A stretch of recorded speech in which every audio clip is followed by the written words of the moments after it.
আবার দাড়ি সহ দেখা করবা ইনশাআল্লাহ। মাশাআল্লাহ সুন্নতের মহব্বত এটা।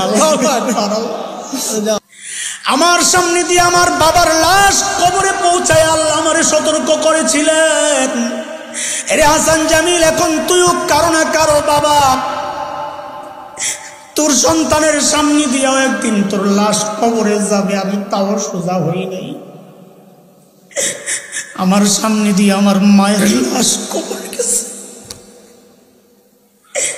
আল্লাহ আমারে সতর্ক করেছিলেন, এরে হাসান জামিল, তোর লাশও একদিন কবরে যাবে, আমি সোজা হই নাই। এইবার দাড়ি আর চুলের মধ্যে পাকন ধরছে। মানে কি? এরে বাবা মানে কি? ও মা মানে কি? মানে হচ্ছে আল্লাহ বুঝাচ্ছেন, রে আমার বান্দা, তোর কিন্তু পালানোর আর জায়গা নাই। এইবার তোর শরীরের একটা অংশের মৃত্যু শুরু হয়ে গেছে, যে কোনো মুহূর্তে ডাক চলে আসবে।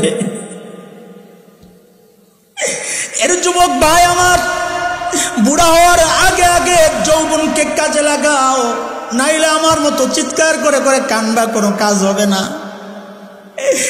আফসোস লাগে, আফসোস লাগে, আহারে যৌবনের 32টা বছর পার করেছি, আহারে প্রত্যেক দিন যদি একবার করে সুবহানাল্লাহ পড়তাম, আমল নামায় কতগুলো সুবহানাল্লাহ জমা হইতো। হাই কি করলাম! আরে প্রত্যেক দিন যদি 2 রাকাত নফল নামাজ পড়তাম, আমল নামায় কতগুলো নামাজ জমা হতো। আয় কি করলাম, আয় কি করলাম, আয় কি করলাম! এরে ভাই, প্রতিটা মুহূর্তকে কাজে লাগাও, কাজে লাগাও, মালিকরে টাইম দাও। দুনিয়ার সবাই তোমার টাইম পায়, কিন্তু মালিক টাইম পায় না। ফেসবুককে টাইম দেওয়ার টাইম তোমার হাতে আছে, ইউটিউবকে টাইম দেওয়ার টাইম তোমার হাতে আছে, খেলোয়াড়দেরকে টাইম দেওয়ার টাইম তোমার হাতে আছে, নায়ক নায়িকাকে টাইম দেওয়ার টাইম তোমার হাতে আছে, বন্ধু বান্ধবের সাথে আড্ডা দেওয়ার জন্য টাইম তোমার হাতে আছে। বড় আফসোস আর আফসোস যে মালিক এত এত নিয়ামত দিচ্ছেন, ওই মালিকের টাইম দেওয়ার সময় তোমার হাতে নাই। এরে জালিম, একটা গাছের দিকে তাকায়া দেখো, ওই গাছটাকে কি মনে হয় এমনি বুঝি দাঁড়ায় আছে? না না না, ওই গাছটাও দাঁড়ায়া দাঁড়ায়া মালিকের তাসবিহ পড়তেছে। একটা নিকৃষ্ট কুকুরের দিকে তাকায়া দেখো, কি মনে হয় কুকুরটা বুঝি এমনি দৌড়াইতেছে? না না না, ওই কুকুরটাও রুকুর হালতে তার মালিকের তাসবিহ পড়ে। সাপ বিচ্ছুগুলারে পায়ে দোলা মেরা ফেলো, তোমার আমার খবর নাই, ওই সাপ বিচ্ছুগুলাও সাজদার হালতে মালিকের তাসবিহ পড়ে। আরে পড়ি না আমি আর জালেম, তুই আর আমি পড়ি না, দুনিয়ার সবাই তাসবিহ পড়ে। তাই তো আমার আর তোমার বিরুদ্ধে মালিকের অভিযোগ এটা। এরে আমার বান্দা, একটা পাথরের দিকে তাকায় একটু শিক্ষা নে। পাথরকে আমি নবী দেই নাই, পাথরের জন্য কিতাব পাঠাই নাই, পাথরকে ওয়াজ করে আলেমরা বুঝায় নাই। তাও দেখ, একটা পাথরের দিকে তাকায়া দেখ, পাথর থেকে ঝরঝর করে কিভাবে পানি পড়ে, আমার ভয়ে কান্না করতেছে। أفمن شرح الله صدره للإسلام فهو على نور من ربه فويل للقاسية قلوبهم من ذكر الله أولئك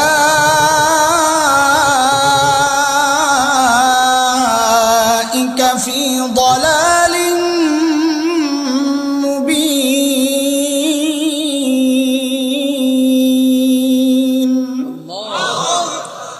এই আয়াতের মধ্যে রব্বে করিম এই কথাগুলো বলেছেন। মুহতারাম হাজরিন, যে মহান মালিক এই নিয়ামতে আমাদেরকে ধন্য করলেন, ওই মালিকের শুকরিয়া আদায় করি, জবান খুলে প্রাণ খুলে কালিমাতুশ শুকর উচ্চারণ করি, আলহামদুলিল্লাহ। তো ছোট্ট একটা সূরা তিলাওয়াত করেছি, সূরাতুল আসর। আল্লাহ তাআলা আসরের কসম খেয়েছেন। ছোট্ট সূরা, সাইজে ছোট্ট, ভেতর কিন্তু ছোট্ট না। ভেতরের আবেদন, ব্যাখ্যা, বিশ্লেষণ অনেক বিশাল, বিস্তৃত। ইমামে শাফিঈ রহমাতুল্লাহি আলাইহি এই সূরা সম্পর্কে একটা মন্তব্য করেছেন বড় দারুণ। তিনি বলেন, লাউ লাম ইয়ানজিল গায়রু হাযিহি সূরা লাকাফাতিন নাস লিআন্নাহা শামালাত জামিআ উলুমিল কুরআন। ইমামে শাফিঈ বলেন যে কোরআনের এই সূরাতুল আসর ছাড়া আর কোন সূরা যদি নাজিল না হতো, কেবল এই একটা সূরাই যদি নাজিল হতো, তো তিনি বলেন বান্দার হেদায়েতের জন্য এই একটা সূরাই যথেষ্ট হয়ে যেত। কেন? কারণ হচ্ছে লিআন্নাহা শামালাত জামিআ উলুমিল কুরআন। কারণ হচ্ছে এই ছোট্ট সূরা গোটা কোরআনের সমস্ত বিষয়গুলোকে নিজের পেটের মধ্যে নিয়ে নিস। সময়ের পরিভাষায় যদি বলি তো বলতে হয় যেন আল্লাহ তাআলা সূরাতুল আসরকে গোটা কোরআনের মেমোরি কার্ড বানাইছেন। মেমোরি কার্ড কি অনেক বড় থাকে না ছোট্ট, কিন্তু এর ভেতরে অনেক কিছু রাখা যায় না।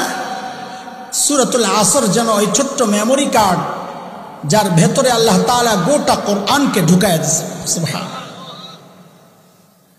তো একটু খেয়াল করেন, আমাদের ইলম কম, যোগ্যতা কম, ভেতরে যতটুকুই আছে বের করার যোগ্যতা আরো কম, বুঝানোর যোগ্যতা কম। এই জন্য হয়তো আমরা ওইভাবে বলতে পারি না, কিন্তু ভেতরে সব আছে, যতটুকু বের করা যায়। শুরুতেই আল্লাহ সুবহানাহু ওয়া তাআলা কসম খেয়েছেন, ওয়াল আসর, আসরের কসম। ব্যাখ্যায় ঢুকার আগে কসমের একটা মাসআলা আগে শুনে নেই। মানুষের জন্য আল্লাহর নামের কসম ছাড়া অন্য কোনো নামে কসম খাওয়া জায়েজ নাই, কসম হবেও না। এই সমাজে অনেক রকমের কসমের প্রচলন আছে। এই এক কসম, মাথা ছুঁয়া বললাম, আছে নাকি?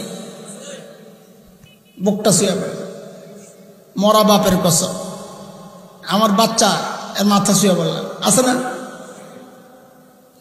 আবার দুষ্ট পোলাবেন তো আর একটু বাড়ায় বলে আমার প্রেমের কসম। খবিশগুলা জায়েজ নাই। কসম হবে একমাত্র কার নামে? আল্লাহ। কিন্তু আল্লাহ তাআলা অন্য শব্দের কসম খেয়েছেন, অনেক শব্দের কসম খেয়েছেন আল্লাহ তাআলা কোরআনুল কারীমের মধ্যে। আল্লাহর জন্য জায়েজ না জায়েজের বিষয় নাই। আল্লাহ যা বলেন ওইটাই জায়েজ, আল্লাহ যা করেন ওইটাই জায়েজ, ওইটাই কানুন, ওইটাই নিয়ম, তাই না? আল্লাহ তাআলা আসরের কসম খেয়েছেন। আল্লাহ তাআলা কসম কেন খান? বান্দার কসমের মাকসাদ একটা, আল্লাহর কসমের উদ্দেশ্য আরেকটা। বান্দা কসম খায় যার সামনে বক্তব্য দিচ্ছে, নিজের বক্তব্যকে তার সামনে বিশ্বাসযোগ্য করানোর জন্য কসম খায়। কিন্তু আল্লাহ তাআলার কসমের উদ্দেশ্য এটা না। কেন? কারণ আল্লাহ তার বক্তব্য বিশ্বাস করানোর জন্য কসম খাওয়ার দরকার নাই। আল্লাহ আমাদেরকে যেভাবে বলেন আমরা ওইভাবেই বিশ্বাস করতে বাধ্য। তো আল্লাহ কসম কেন খান তাইলে? মুফাসসিরিনে কেরাম এর অনেক কারণ বলেছেন। আমি একটা কারণ বলবো, যে কারণকে সামনে রেখে আলোচনাকে সামনে এগিয়ে নেব। আল্লাহর কসমের উদ্দেশ্য হচ্ছে আল্লাহ বুঝান, বান্দা আমি যে জিনিসটার, যে বিষয়ের কসম খেলাম, এই বিষয়টা আমার কাছে অত্যন্ত গুরুত্বপূর্ণ, অত্যন্ত গুরুত্বপূর্ণ। আমি এটাকে দামি বানিয়েছি, তুমিও এটাকে গুরুত্ব দিও। এটা হচ্ছে আল্লাহর উদ্দেশ্য। কাজেই আল্লাহ আসরের কসম খেয়েছেন, ওয়াল আসর। বুঝা গেল আসর অত্যন্ত দামি জিনিস, যার কসম আল্লাহ নিজে খেয়েছেন। এখন বুঝার বিষয় হচ্ছে আসর কি জিনিস যেটার এত দাম যে আল্লাহ কসম খাইলেন। এই ক্ষেত্রেও মুফাসসিরিনে কেরামের অনেক বক্তব্য আছে আসরের কি মানি। আমি একটা অর্থ বলবো, একটা আলোচনাকে সামনে এগিয়ে নেওয়ার জন্য। কোন মুফাসসির বলেছেন আসরের মানি হচ্ছে আমার আপনার হায়াত, জীবন, লাইফ, সময়। এটা আসরের অর্থ। তো আল্লাহ কি বুঝাইতে চাইলেন? যে রে বান্দা, আমি যে হায়াত তোমাকে দিয়েছি, যে জীবন তোমাকে দিয়েছি, এটাকে তুমি কম দামি মনে করো না, এটা অনেক দামি। আমি তোমার হায়াতের কসম খাইলাম, অনেক দাম। আমাদের হায়াতের কত দাম জানেন আপনি? জানেন আপনারা? আরে হায়াত, আমার জীবনের কত দাম জানেন আপনারা? কথা বলেন না। আর কথা বলা লাগবে আমার সাথে। চুপচাপ আমি খালি এক নাগারে বলতেই থাকবো আর আপনারা চুপচাপ খালি শুনবেন, কাজ হবে না। এখানে আলোচনা চলতেছে, বুঝানো চলতেছে। আপনারা বুঝলেন কি না এটা আমাকে না শোনাইলে আমার তো কথা আগাবে না। একটা উদাহরণ দিই, তাহলে আরো ভালো করে বুঝবেন। আস্তে আস্তে আগাই না, তাড়াহুড়া আসেনি আপনাদের? হ্যাঁ, আসে আসে। আমি তো আপনাদের এদিকে কখনো আসি নাই বলে বললো না, আমি মনে অনেক কোথাও আসছে কিনা। তো একটু একটু করে আগাই, ঠিক আছে না? বুঝে বুঝে আগা, উড়া দুরা চল। কষ্ট লাগলে যাবেন গা, সমস্যা কি? আপনাদের এলাকায় দৌড়ায় কি দিয়া? হাত দিয়া না পাও দিয়া? বলেন তো। পাও দিয়েই দৌড়ায়। মাশাআল্লাহ, তো ঢাকার সাথে মিল আছে তো। ঢাকায়ও পাও দিয়ে। কথাটা কেন বলতেছি? এখন ধরেন কথার কথা, আপনাকে কেউ বলল ফুল স্পিডে দৌড়াও, ওই পারে যাও। তো খুব স্পিডে দৌড়ায় ওই পার গেলেন। ওই পার যাওয়ার পর আপনার হাতগুলো বেঁধে দেওয়া হলো, হাত বন্ধ। বলা হলো আগের মতো আবার একই স্পিডে ফেরত আসো, পারবে? হাত বন্ধ থাকলে দৌড়ের স্পিড আর আগের মতো থাকবে? কেন থাকবে না? আপনি তো হাত দিয়া দৌড়ান না, আগে তো স্বীকার করছেন দৌড়ান পাও দিয়া। তো হাত বন্ধ থাকলে দৌড়ের স্পিড কমে যায় কেন? ওইটা বুঝার জিনিস। হাত দৌড়ায় না বটে, কিন্তু পাও যখন দৌড়ায় হাত কিন্তু চুপ থাকে না। হাত পায়ের সাথে সাথে নড়ে আর বলে তুমি একা না, তোমার সাথে আমরাও আছি। একটু বাইরেছে কথা। যেই না হাত এটা বলে, তো পাও দৌড়ের মধ্যে স্পিড পাওয়া যায়। ও ভাই, বক্তা তো পায়ের ভূমিকা নিবে, আপনারা হাতের ভূমিকা না নিলে কথা তো বের হবে না। আর একটু বেরিয়েছে, মাশাআল্লাহ। বুঝা গেল পারে না পারা, মাশাআল্লাহ। বুঝেন, বুঝে বুঝে আগা। আমার আপনার হায়াতের কত দাম জানেন আপনারা? জানবেন কি? আমি তো জানি না। আরে জানলে তো হায়াত এইভাবে শেষ করতাম না। বাতাস লাগবে না, গরম লাগলেও মনোযোগ নষ্ট করা যাবে না। একদম খামোশের সাথে মনোযোগ দিয়ে শুনে। যা বলার আমি বলবো, হাসলেও আমি হাসবো, কথা বললো আমি বলবো। আপনি খালি সাথে সাথে হ্যাঁ বলবেন। খালি দেখবেন শরীয়ত বিরোধী কথা হয়েছে কিনা, তাইলে খালি ধরবেন, আর নাহলে চুপচাপ থাকবেন। এটা আপনাকে চুপ রাখার জন্য না, আমার মনোযোগের স্বার্থে। আপনিও তো কথা বলতে পারেন, মুখ আপনার, কথা বলবেন আপনার। আপনি মনোযোগ নষ্ট হয়ে যায় কেউ কমেন্ট করলে। হায়াতের কত দাম ভাই, আমাদের কত দাম, অনেক তো। কত আল্লাহ বুঝে। চাকরি করে মানুষ, বেতন পায়, সর্বোচ্চ বেতন কত শুনছেন? কত শুনছেন? সর্বোচ্চ বেতন 10 লাখ। আরো বেশি শুনছেন, খেয়াল করতেছেন না। এমন খেলোয়াড়ও আছে যাদের বেতন কয়েক কোটি, মাসে 25-30 কোটি, 50 কোটি এমনও পায় বলে। তাইলে এই চাকরিটা দামি না কম দামি? দামি চাকরি, তাই না? অথচ 1 মাস কত পরিশ্রম করার পর এই অর্থটা পায়। এইবার বুঝেন আমার আপনার হায়াতের কত মূল্য। নবী আলাইহিস সালাম বলেন, এরে আমার উম্মত, তোমার এই হায়াত জীবদ্দশায় তুমি যদি খালি একবার পড়ো সুবহানাল্লাহ।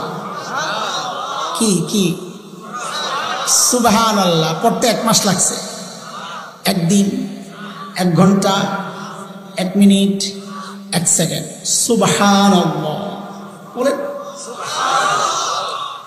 আল্লাহর হাবিব মুহাম্মাদুর রাসূলুল্লাহ সাল্লাল্লাহু আলাইহি ওয়াসাল্লাম বলেছেন, কেউ যদি একবার সুবহানাল্লাহ পড়ে, আল্লাহ তাআলা সাথে সাথে জান্নাতে একটা গাছ লাগায়া দেন।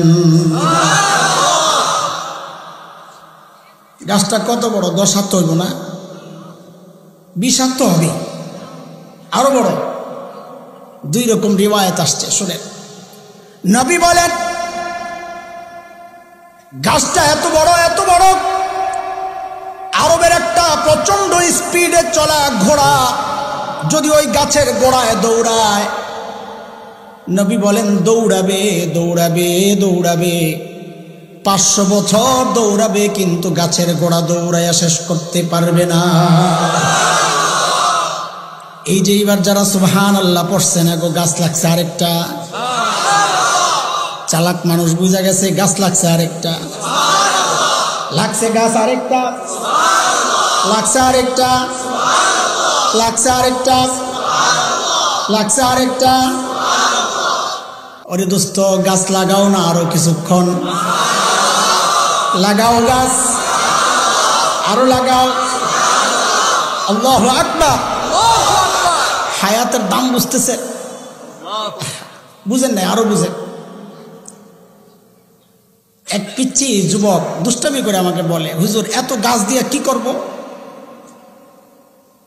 আবার জিজ্ঞেস করে, জান্নাতে ফার্নিচারের ব্যবসা থাকবে? কি জন্য রে? বলে গাছগুলোরে কাজে লাগাবো। পাগল, আসলে তো চিন্তা, গাছ কি করব? ভাই গাছ বিষয় না, গাছ বিষয় না, বিষয় হচ্ছে তোমার নামে জান্নাতে বুকিং হচ্ছে। এই গাছ আল্লাহ কোথায় বুঝাইয়া দিবেন? কথা বলেন। জান্নাতের নিয়ামত বুঝাইবেন কোথায়? জাহান্নামের জিনিস জাহান্নামে, জান্নাতের জিনিস। এক আল্লাহওয়ালা ওয়াজ করছে, ওয়ালাকুম ফিহা মা তাশতাহি আনফুসুকুম ওয়ালাকুম ফিহা মা তাদদাউন। জান্নাতে মানুষ যা চাইবে তাও পাইবে, যা চাইতে পারবে না দিলে দিলে জপবে ওইটাও পাবে। একজন শয়তানের লেঞ্জা টানার অভ্যাস, বুঝেন তো?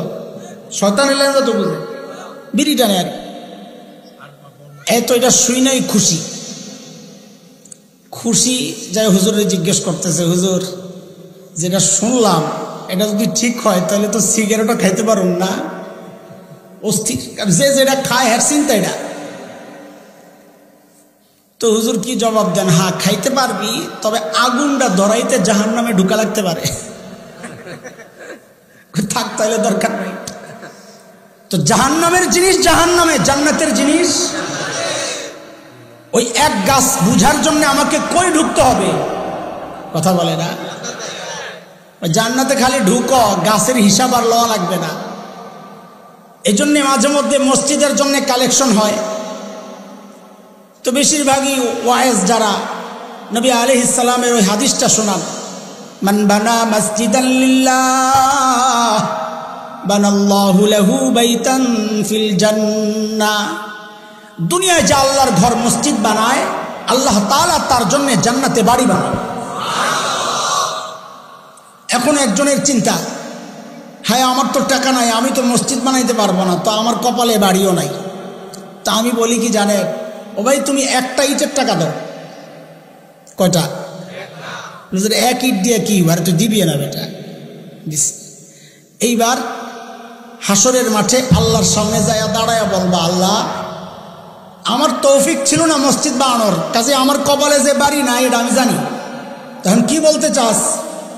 বলতে চাই একটা ইট দিছিলাম মসজিদের কামে, আমি তো জানি আমারে বাড়ি দিবেন না আপনি, ঠিক আছে লাগবো না, আমার ইটটা আমারে ফেরত দেন। ইট ফেরত দিবে কোথায়? তা আল্লাহ যদি জিজ্ঞেস করেন এক ইট দিয়ে তুই কি করবি, তা আস্তে করে বলবেন জান্নাতের ফুটপাতে মাথায় দিয়ে ঘুমামু, আপনার কোনো সমস্যা? ও ভাই আমাদের বুজুর্গরা এইভাবে দোয়া করতেন আল্লাহর কাছে। কি দোয়া করতেন জানেন? আল্লাহ কোন রকম জান্নাতে ঢুকায়া দাও, আল্লাহ কিচ্ছু লাগবে না।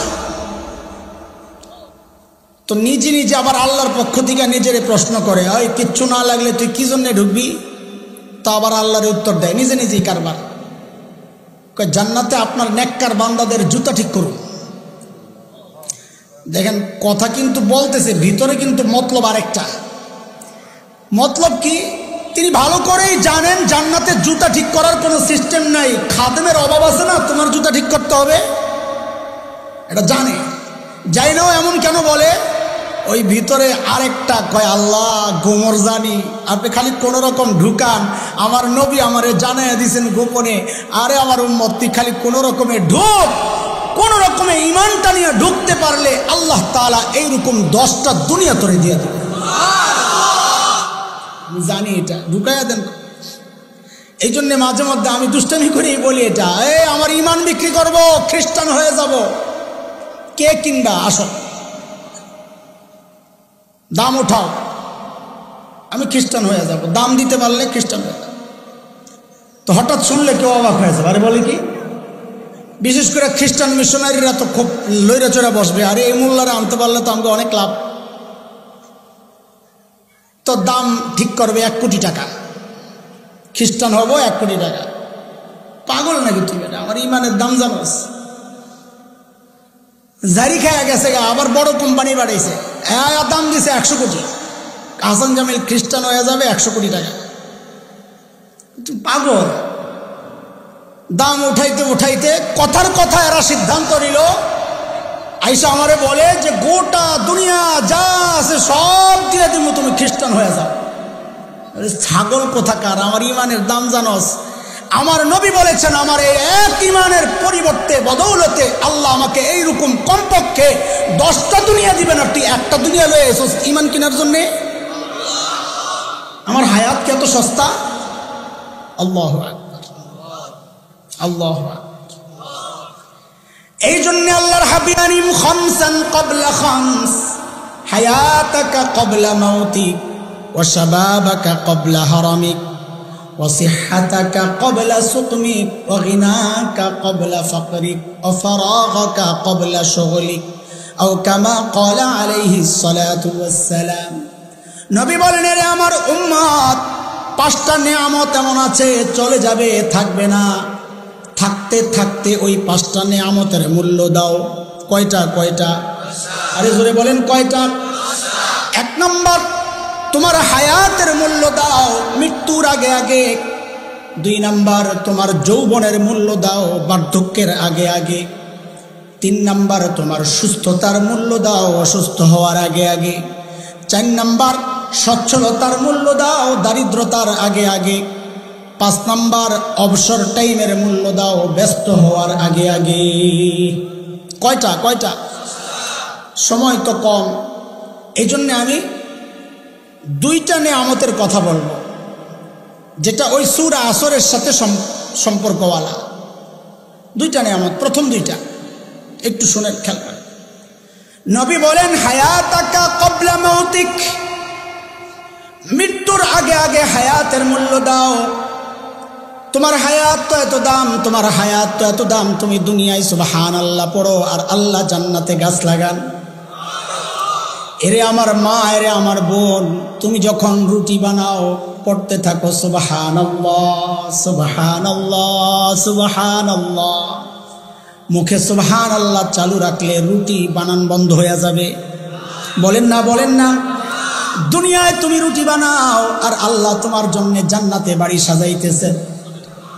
ওরে রিকশাওয়ালা ভাই, এত কষ্ট করো, তুমি রিকশা চালাও আর পড়তে থাকো সুবহানাল্লাহ সুবহানাল্লাহ। দুনিয়ায় তুমি রিকশা চালাও আর আল্লাহ তোমার জন্য জান্নাতে গাছ লাগা। কেন মুখটা খোলা রাখেন? কেন চুপচাপ থাকেন? বসবেন তো তাসবিহ পড়বেন, চলবেন তো তাসবিহ পড়বেন। আল্লাহর জমিনে আল্লাহর তাসবিহ জিকির চলতে থাকবে, চলতে থাকবে। বলে এত দাম আমার হায়াতের, দুনিয়ায় আমি পড়ি, জান্নাতে আমার বাড়ি তৈরি হয়। আল্লাহু আকবার। নবী আলাইহিস সালাম বলেন, ওয়া শাবাবাকা ক্বাবলা হারামিক। যুবক ভাই আমার, তোমাদের উদ্দেশ্যে এই সূরাটা আমি নিয়েছি মূলত। তোমরা এই সুন্দর আয়োজনের ব্যবস্থা করেছ, আমাদের কাছে তোমাদের কিছু পাওনা আছে রে ভাই। কিছু গল্প গুজব করে চলে গেলাম, তোমাদের দিলের হালত যা আছে তাই ছিল, তাইলে তোমাদের এই কষ্ট পুরাটাই বেকার গেল। আজকের এই মাহফিলের পর যদি জীবনের পরিবর্তন না হয়, তাইলে বোঝা যাবে মাহফিলও ব্যর্থ, আমি হাসান জামিলও ব্যর্থ। আল্লাহর হস্তে, আল্লাহর আদালতে আমারে অপরাধীর কাঠগড়ায় দাঁড় করায়ও না। আল্লাহ যদি জিজ্ঞেস করেন, এর হাসান জামিল 1-1.5 ঘন্টা তোরে সময় দিছিলাম এই মানুষগুলাকে বুঝানোর জন্যে, এলেমও দিছিলাম, নিয়ামত তুই কি করছস? এমন যেন না হয় হাতে পায়ে ধরে বলা যায়, একটু মনোযোগ দেয়া কথাগুলা শোনো। নবী আলাইহিস সালাম বলেন, ওয়া শাবাবাকা ক্বাবলা হারামিক, এর যুবক যৌবনের মূল্য দাও বার্ধক্যের আগে আগে, আরে বুড়া হয়ে গেলে যৌবনের মূল্য বুঝবা। মসজিদে দেখবা মুরব্বীরা চেয়ারে বসে বসে নামাজ পড়েন, আছে কি নাই? যত বেশি ভিআইপি এলাকা চেয়ারের সংখ্যা তত বেশি, কথা ঠিক নেই? এলাকা যত ভিআইপি চেয়ারের সংখ্যা। ওরে দোস্ত খেয়াল করো, যেই মানুষটা সেজদার মূল্য জানে ওই মানুষ চেয়ারে বসে নামাজ পড়লে তো তার কলিজা ফেটে যাওয়ার কথা। কারণ নবী আলাইহিস সালাম বলেছেন, ইন্না আকরাবা মা ইয়াকুনুল আবদু মির রাব্বিহি ওয়া হুয়া সাজিদ, একজন মানুষ আল্লাহর সবচেয়ে নিকটে পৌঁছে যায় যখন সে সেজদায় লুটায়। ওই মানুষটা নামাজ তো পড়ে কিন্তু সেজদা দিতে পারে না। আর যুবক, তুমি সেজদা দিতে পারো অথচ নামাজ পড়ো না। একদিন তোমারও মন চাইবে, তোমারও একদিন মন চাইবে নামাজ পড়তে, কিন্তু তখন সেজদা দিতে পারবা না, কোমর সায় দিবে না, হাঁটু সায় দিবে না। তুমি মনে করো না তোমার এরকম অবস্থা হবে না, তুমি বুড়া হবা না, এইটা মনে করার কোনো কারণ নাই। খুব লক্ষ্য করো যুবক ভাই, আমার কলিজার টুকরাগুলা শোন, তোরা খেয়াল করে। এই আমি তোদের ভাই হাসান জামিলের দিকে একটু তাকায়া দেখ। আমিও তো একদিন তোর মতো যুবক ছিলাম, শুধু যুবক না, আমি তো শিশুও ছিলাম। শৈশব থেকে পালাইয়া ঢুকে গেছি কৈশোরে। মালাকুল মউত কিন্তু আমার পেছনেই দাঁড়ানো ছিল, আল্লাহর হুকুম হয় নাই বলে আমারে খপ করে ধরে নাই। কৈশোর থেকে পালাইয়া ঢুকেছিলাম যৌবনে, মালাকুল মউত কিন্তু পেছনে পেছনে দাঁড়ানো ছিল, আল্লাহর হুকুম হয় নাই বলে আমারে ধরে নাই। যৌবন থেকে পালাইয়া পৌরত্ব পার হয়ে এখন বার্ধক্যে ঢুকে গেছি, মালাকুল মউত কিন্তু এখনো পেছনে দাঁড়ানো, যে কোনো মুহূর্তে খাপ করে কিন্তু ধরে ফেলতে পারে। এই জন্যে যখনই আয়নায় নিজের চেহারা দেখি, আরে কলিজাটা মোচড় দিয়া ওঠে রে ভাই। কেন? যখন দেখি দাড়ি পাইকা সাদা হয়ে গেছে, যখন দেখি চোখ কলিজাটা তখন মোচড় দিয়া ওঠে।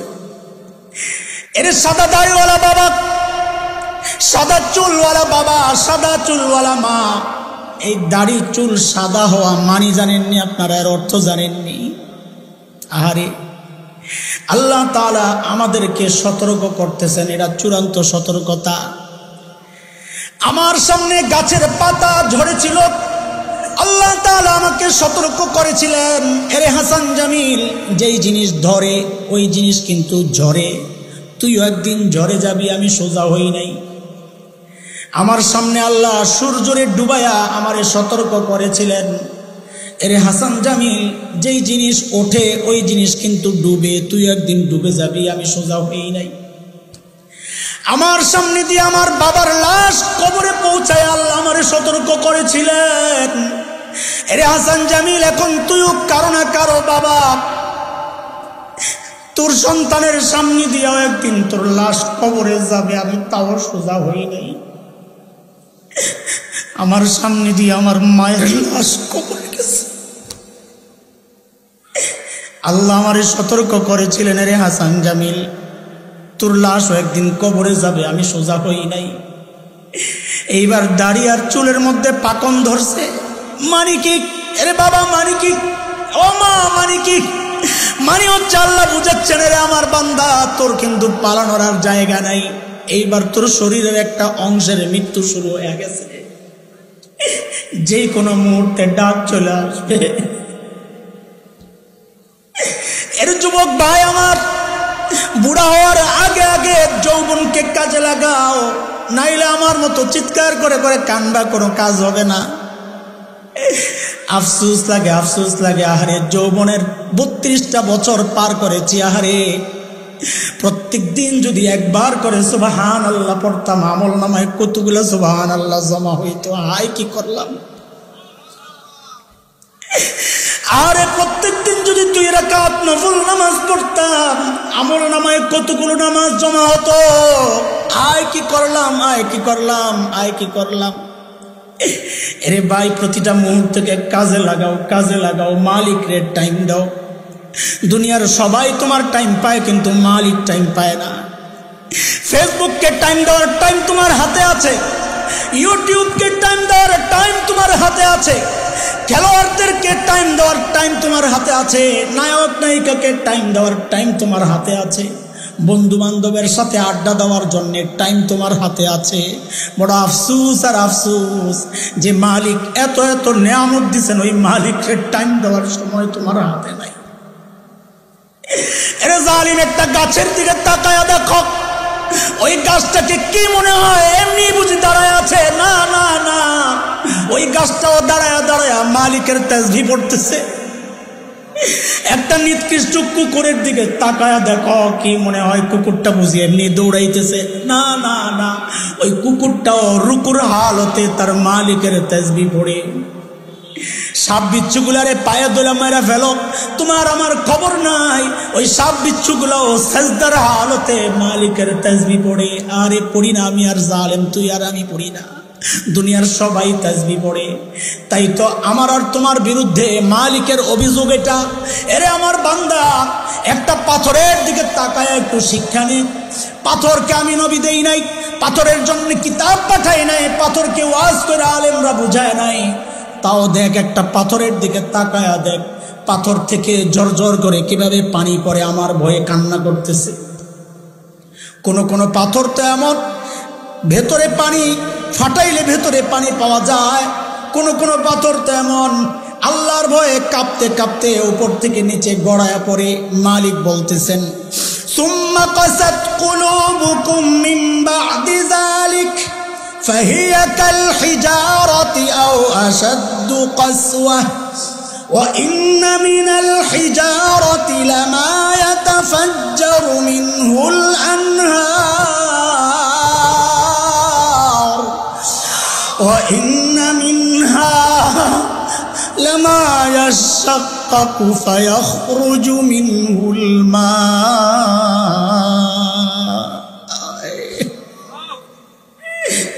وإن منها لما يهبط من خشية الله وما الله بغافل عما تعملون। মালিক বলে, দেখ তোর দিলটা ওই পাথরের চেয়েও শক্ত হয়ে গেছে রে বান্দা। পাথর তো আমার ভয়ে কান্না করে, তুই তো একটু কানলি না। এত শক্ত কেন হয়ে গেল তোর দিল? আরে পাথরের ভেতর তো মোচড় দিয়া ওঠে, ভেতরে পানি পাওয়া যায়, তোর তো কলিজা একটু মোচড় দিয়া উঠলো না। পাথর আমার ভয়ে কাঁপতে কাঁপতে নিচে গড়ায়া পড়ে, তুই তো একদিন কাইপা উঠলি না, কেন এত শক্ত হয়ে গেছে দিল? আল্লাহ জিজ্ঞেস করতেছেন, তুই কি ভাবছস আমি তোর সম্পর্কে কিছুই জানি না? না না বান্দা, না না, আমি সব জানি। ওমাল্লাহু বিগাফিলিন আম্মা তা'মালুন। মালিক বলল, আমি সব জানি, সব জানি, সব জানি। হিসাব হচ্ছে, রেকর্ড হচ্ছে। কই যাবা? ভাবছোটা কি? হ্যাঁ, ভাবছো কি কারো কিচ্ছু খবর নাই? হ্যাঁ, এই জন্য সূরা কাহফের মধ্যে আসছে, আহারে কি কথা মালিকের। আল্লাহর হাবিবকে মালিক ডেকে বলেন, নবী আমার, আপনি দেখবেন হাসরের মাঠে, দেখবেন কোন কোন বান্দা অপরাধী যখন তার সামনে আমলনামা পেশ করা হবে, আমলনামা দেখে ভয়ে থরথর করে কাঁপতে থাকে। আয় কি হবে আমার? ووضع الكتاب فترى المجرمين مشفقين مما فيه, থরথর করে কাঁপতে থাকে। কাঁপবে আর কি বলবে? এইটা কি? এটা কেমন আমল? মালি হাযাল কিতাব মালি হাযাল কিতাব লা ইউগাদিরু সগীরাতান ওয়ালা কাবীরাতান ইল্লা আহসাহা। এটা কেমন আমলনামা? আমার একটা ছোট গুনাহও দেখি ছুটে নাই, একটা বড় গুনাহও দেখি ছুটে নাই। এখন আমার উপায় কি? আয় মালিক, ও ভাই আমলনামার কি হালত? হ্যাঁ, আমলনামার কি হালত? হ্যাঁ, কি হালত বলে? আমার তো বড় খারাপ অবস্থা।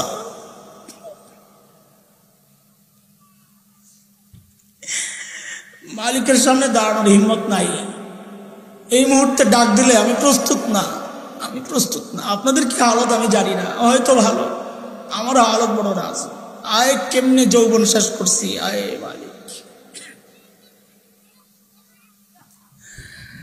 ও যুবক ভাই, ও যুবক ভাই, পাউটা ধইরা যাই, গুনাহ করিস না, গুনাহ করিস না। আসো কিছু নগদ কালেকশন করি, এত কষ্টের মাহফিল, কিছু নগদ কালেকশন করি। ডরায়েন না, পকেট খালি করুন না, আমি অল্পতে ছেড়া দেব। নগদ কালেকশন, টাকা পয়সা না, আমার নিজের পুঁজি নাই, আমি পুঁজি লইয়া যাই, এটাই আমার পুঁজি। এতক্ষণ আপনার করে দিছি, এখন আমারই কিছু দেন। আমি কিছু সুন্নতের গাছ লাগাইয়া যাবো আজকে।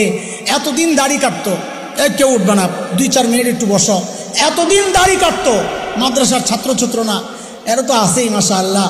এতদিন দাড়ি কাটতো, আজকের পর সে চিন্তা করছে আমি আমার নবীর সামনে নবীর সুরত ছাড়া কেমনে দাঁড়াবো, কেমনে খ্রিস্টানের সুরত লইয়া দাঁড়াবো, কেমনে ইহুদির সুরত লইয়া দাঁড়াবো।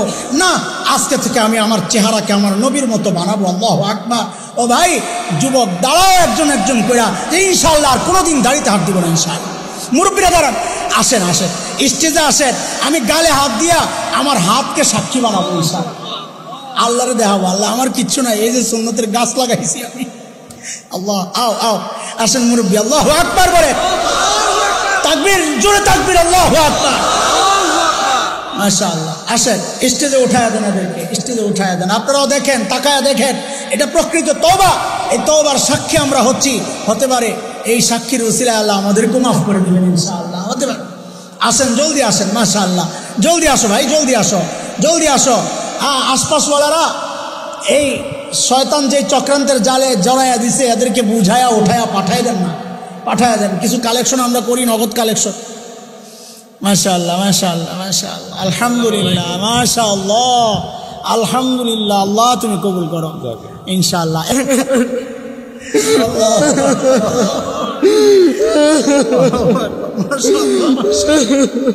আবার দাড়ি সহ দেখা করবা ইনশাআল্লাহ। সুন্নতের মহব্বত এটা। যাও, মাশাআল্লাহ, যাও, আসো ভাই, আসো আসো। আরে ওঠেন না, ওঠেন না, ওঠেন না, মারহাবা, মাশাআল্লাহ। আরে ওঠেন, উঠাইয়া দেন, মাশাআল্লাহ, যাও, মারহাবা। দাড়ি সহ দেখা করবা আবার, কই আর কই, আরে উঠাইয়া দেন না, 1-2 জন তো বিশাল মজমা, 1-2 জন হয় নাকি? হ্যাঁ, মাশাআল্লাহ, আসেন না, একজন একজন করে আসেন, মাশাআল্লাহ। কত দাড়ি ছাড়া দেখা যাইতেছে ভাই, আসো আসো, মাশাআল্লাহ, মাশাআল্লাহ। ক্যামেরাওয়ালা আসতেছে, আরে লিল্লাহি তাকবীর, মাশাআল্লাহ, আল্লাহু আকবার। উঠাইয়া দেন, আরে সুযোগ কই পাইবা, আসো, মারহাবা, মারহাবা, মারহাবা, মারহাবা, আসো, মাশাআল্লাহ, আসো, আল্লাহু আকবার, আল্লাহু আকবার। আল্লাহ কবুল করুন, আল্লাহ কবুল করুন, মাশাআল্লাহ, মাশাআল্লাহ, আল্লাহ কবুল করুন। যাও, মারহাবা, মারহাবা, নগদ কালেকশন। হ্যাঁ, মাশাআল্লাহ, আল্লাহ কবুল করুন। ভাই চেহারা নবীর চেহারা হবে ইনশাআল্লাহ, চুলো ছোট করে ফেলে। যাও, মাশাআল্লাহ, যাও, আও আও, আসো আসো, আলহামদুলিল্লাহ, আলহামদুলিল্লাহ, বারাকাল্লাহ, আল্লাহ আল্লাহ কবুল করো, বড় করে দেবে, একদম বড় সুন্দর করে। হ্যাঁ, মাশাআল্লাহ, যাও যাও যাও, মাশাআল্লাহ, আল্লাহ তুমি কবুল করো, আল্লাহ সহজ করে দেখ। দোয়া করেন সবাই, আল্লাহ সহজ করে দেখ। আসেন আসেন, আসতে দেন, আসতে দেন, এই যে আসতেছে, আরো কত আসতেছে। মারহাবা, জাযাকুমুল্লাহ, বারাকাল্লাহ, হাইয়াকুমুল্লাহ, আল্লাহ তুমি সহজ করে দাও, বলেন আমিন। মাশাআল্লাহ, ওয়ালাইকুম আসসালাম। কত বাধা আসবে এখন, এদের মোল্লা বলবে, কাটনুল বলবে, কত বলবে, হ্যাঁ, খোঁচা দিবে, খোঁচা, খোঁচা মোচা কাজ হবে না ইনশাআল্লাহ। জাহান্নামের খোঁচা খেতে রাজি না আমরা, ঠিক আছে না ইনশাআল্লাহ। মারহাবা, মাশাআল্লাহ, আসতে দেন, আসতে দেন, আসো, মাশাআল্লাহ, মাশাআল্লাহ। আপনারা মারহাবা বলেন না? মাশাআল্লাহ, মাশাআল্লাহ, আল্লাহু আকবার। যাও, জাযাকুমুল্লাহ, বারাকাল্লাহ, আল্লাহ আল্লাহ সুন্নাত ওয়ালা বানায় দাও, আল্লাহ সুন্নাত ওয়ালা বানায় দাও। যাও, মারহাবা, মাশাআল্লাহ। আর আসেনি হ্যাঁ মাশাআল্লাহ, জাযাকুমুল্লাহ, বারাকাল্লাহ, হাইয়াকুমুল্লাহ, আল্লাহ কবুল করো। ও যুবক, তোমাকে মাহফিল কামিয়াব আলহামদুলিল্লাহ। একটাও যদি পাইতাম তাও বলতাম যে মাহফিল কামিয়াব। কতগুলো পাইছি, আল্লাহু আকবার, আলহামদুলিল্লাহ, আলহামদুলিল্লাহ বলে। আচ্ছা, শেষ কথা, আগামী বছরে ক্যামেরা